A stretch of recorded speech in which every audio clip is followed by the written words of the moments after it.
Okay, welcome दोस्तों। आज की वीडियो में मैं आपको बताने जा रहा हूँ एक बहुत ही इंपॉर्टेंट और बहुत ही मेजर कैलकुलेशन मिस्टेक। बहुत ही छोटा सा एरिया है लेकिन इसमें कैलकुलेशन मिस्टेक होता है। So this is basically related to allocation of overheads. ठीक है।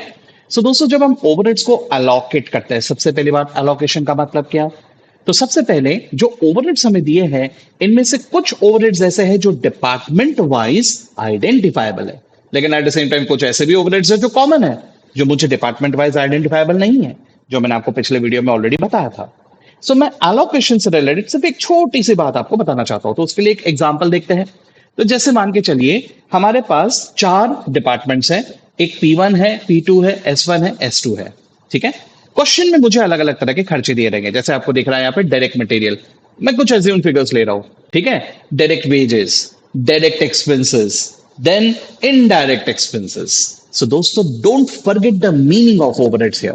हमें क्वेश्चन में अगर ऐसा दिया है, सपोज डायरेक्ट मटेरियल है ये अमाउंट, डायरेक्ट लेबर ये सारे अमाउंट, डायरेक्ट एक्सपेंस ये सारे अमाउंट, और इनडायरेक्ट एक्सपेंसेस ये सारे अमाउंट, सपोज ऐसे अमाउंट हमें दिए हुए हैं। सो दोस्तों, please understand, we are focusing about overheads and not a prime cost. So direct material, direct labour, direct expense, ये तीनों क्या हो गए? ये तो प्राइम कॉस्ट है ना। लेकिन at the same time the tricky area here is, prime cost बिल्कुल है, direct material, direct labour and direct expense, but only if they are in production department. ठीक है। अगर ये प्रोडक्शन डिपार्टमेंट में है तो ही this will be part of prime cost. If this is given for any of the support department और service department, then it is not prime cost, then it is overheads. ठीक है। तो बस यही बात का आपको यहां पे ध्यान रखना है।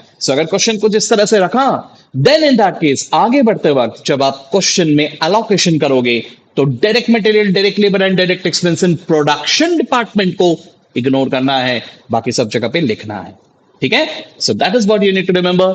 एक और बात, जो इनडायरेक्ट मटेरियल, इनडायरेक्ट लेबर या इनडायरेक्ट एक्सपेंस है, ये प्रोडक्शन डिपार्टमेंट हो या सर्विस डिपार्टमेंट हो, इट इज डेफिनेटली ओवरहेड्स। ठीक है।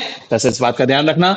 This is about allocation. अगले वीडियो में बताऊंगा about apportionment. Okay, good bye.